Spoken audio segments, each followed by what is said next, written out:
let's talk about fiscal policy and the trade balance. So remember that a net inflow of foreign financial capital always accompanies a trade deficit, right? So basically, because of this change in the exports and imports, this is going to change how much is going to be coming in. It's going to change how much is coming out.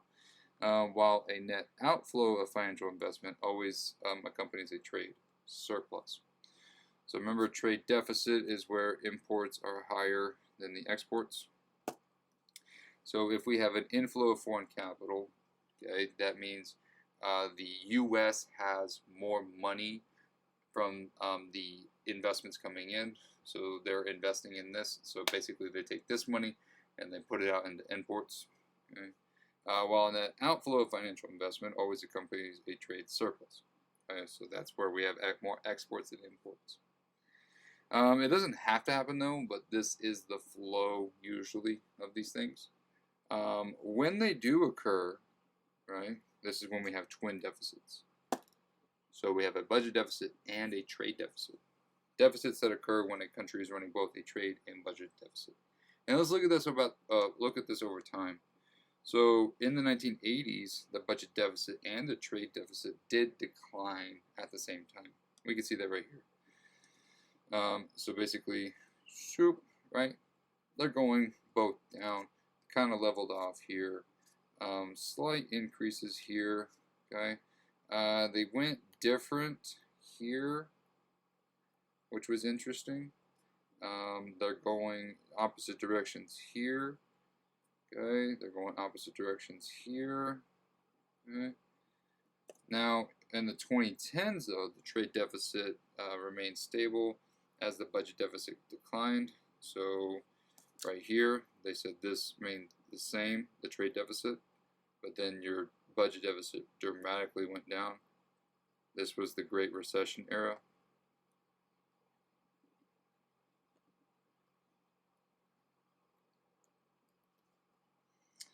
Okay.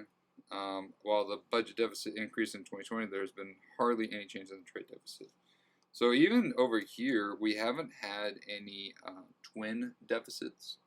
The trade balance or the trade deficit has not changed very much, but there has been big changes in the budget deficit. So, you know, we have this term, they move together, twin deficits, but obviously over the past few years, this hasn't happened. What's interesting is that how stable the trade deficit has been. Remember, trade deficit, more imports than exports. Trade deficit. And it has remained the same over time. So basically, whatever we're buying as imports and whatever the foreign countries are buying as exports, that's been about the same. Hasn't been changing. Let's see how a budget deficit can affect the exchange rate. Okay, so imagine that the U.S. government increases its borrowing and the funds are coming from the European financial investors. All right, so basically the government is increasing its borrowing, and so what's happening here is that they need money. So the European financial investors are like, oh, let's buy U.S. bonds. Okay, so if they're going to buy U.S. bonds, they need the dollar. So they will be demanding the dollar. So these would be the European investors. These are people that are wanting the dollar in order to buy the bonds. And now the people who already have the dollar, the supply, will not want to sell their dollars on the foreign exchange market. They would rather buy the bond. Okay? So therefore, we're going to have a decrease in the supply. Okay? These are the people who have dollars. They don't want to sell their dollar in the foreign exchange. They want to sell it. They want to use it to buy bonds with. So what happens here is when there's a budget deficit and the government is borrowing money, people are wanting to buy the bond, and this will actually appreciate the exchange rate. Okay, it increases. So this is a stronger dollar. So the budget deficit will appreciate the exchange rate. Okay, and when the dollar is stronger, right, what happens to imports? Imports go up. What happens to exports? Exports go down. What do we have here? We have a trade deficit.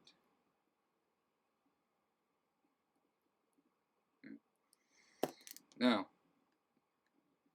a budget deficit can result in an inflow of foreign financial capital, a stronger interest rate, and a trade deficit.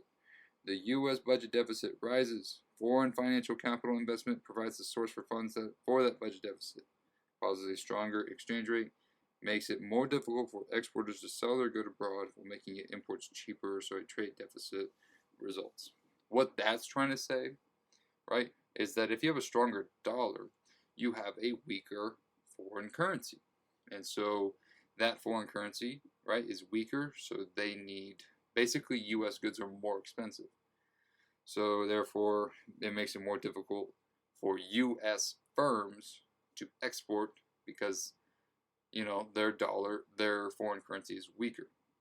So, you know, a foreign country is not going to buy U.S. goods because it's more expensive. However, we can flip it around and the dollar is stronger. So U.S. citizens with the dollar could buy foreign goods cheaper. So therefore, imports are going to be more imports are going to increase, causing the trade deficit. Budget deficit and the international crisis. So a series of budget deficits can become a cause for concern among international investors. So basically what's happening here is that if you were to borrow a lot of money from your friend, okay, your friend might be worried that you're not going to pay them back, right? Like it started off with $10, then $20. Now we're borrowing $100, starting to get nervous. And so that's what's happening when a country starts to have a lot of budget deficits and they're borrowing a lot of money, is that, hey, when are you going to start paying this back, right? So that's where it comes a concern for international investors in the sense that they don't want to invest into something because it's like, are you going to pay us back?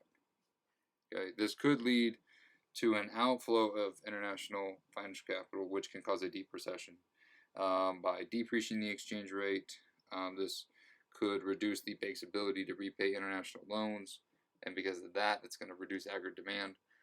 So, budget deficits, right? The reason they happen is because of increasing government spending, but because we're already borrowing a lot of money, this could be a cause of concern for some.